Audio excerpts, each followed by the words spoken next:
ATS आता alert मोडवर आले। आज पुण्याच्या कोंढवा, ठाण्याच्या मुंब्रा आणि मुंबईच्या कुर्ल्यात एटीएसनं छापेमारी केली। घराची झडती घेतल्यानंतर तिथून कॉम्प्युटरची हार्ड डिस्क आणि काही मोबाईल सुद्धा जप्त केलेत। या छापा सत्रानंतर मुंब्रा, कोंढवा हे दहशतवाद्यांचे अड्डे बनत चाललेत की काय अशी भीती निर्माण झाली। पाहूयात त्या संदर्भातला एक स्पेशल रिपोर्ट।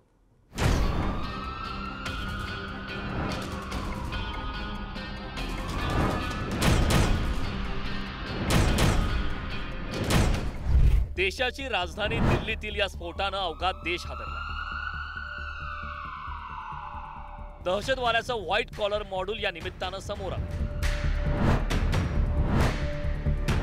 फरीदाबाद, अहमदाबाद आणि पुण्यात ही उच्च शिक्षित इंजिनियर, डॉक्टर दहशतवादी कृत्यात समोर असल्याचं दिसतंय। मुंबईतल्या कुर्ला, मुंब्रा, पडघा आणि पुण्याच्या कोंढव्यात असे अड्डे बनले।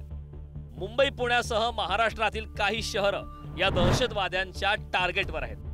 सुरक्षा यंत्रणांची बारीक नजर या जिहादी विचारांच्या विकृतांवर आहे।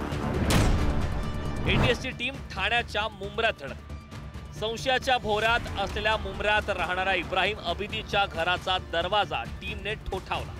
त्या घराची झाडाझडती घेतल्यानंतर मोबाईल फोन आणि कॉम्प्युटरची हार्ड डिस्क जप्त केले। अबिदीची पत्नी महजबीनने मात्र अल कायदाशी संबंध नसल्याचंच नाही तर अल कायदा वगैरे काही नसल्याचं सांगत सरकारवरच संशय व्यक्त केला। अल कायदा, आतंकवाद, इस सब से हमारा कोई कनेक्शन नहीं है। अल कायदा तो है ही नहीं, पहली बात जबरदस्ती का खड़ा किया हुआ है। ये सब कोई कुछ है ही नहीं।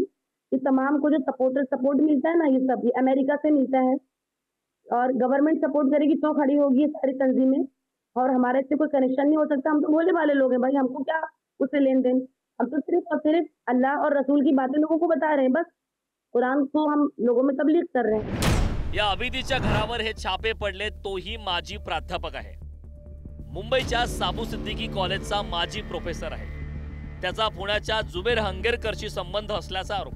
कुर्ल्यात त्याची पहिली पत्नी आणि मुलं राहतात। लॉकडाऊन मध्ये त्यानं दुसरा विवाह केला। त्याची दुसरी पत्नी आणि मुलासह तो मुंब्र्यात राहतो। त्याच्या घरातून हार्ड डिस्क आणि मोबाईल जप्त केले। मुंब्र्यात राहणाऱ्या इब्राहिम अबिदीचं कुर्ल्यात दुसरं एक घरच नव्हे तर कुटुंब सुद्धा आहे। त्या घरातही एटीएसच्या पथकानं छापा टाकलाय। तिथून इब्राहिम अबिदीला ताब्यातही घेतलंय। ऐसा इम्पॉसिबल है, ऐसा हो ही नहीं सकता। पहली बात तो वो रिटायर्ड प्रोफेसर है और उसके बाद वो कहीं जाते भी नहीं है। मतलब उनका ज़्यादा कुछ आना जाना है नहीं और उनके फ्रेंड सर्कल में भी ऐसा कोई नहीं है। उनके कॉन्टैक्ट्स में भी ऐसा कोई नहीं है जिसमें ऐसा कुछ रॉन्ग वे में कोई चीज़ कर रहा हो।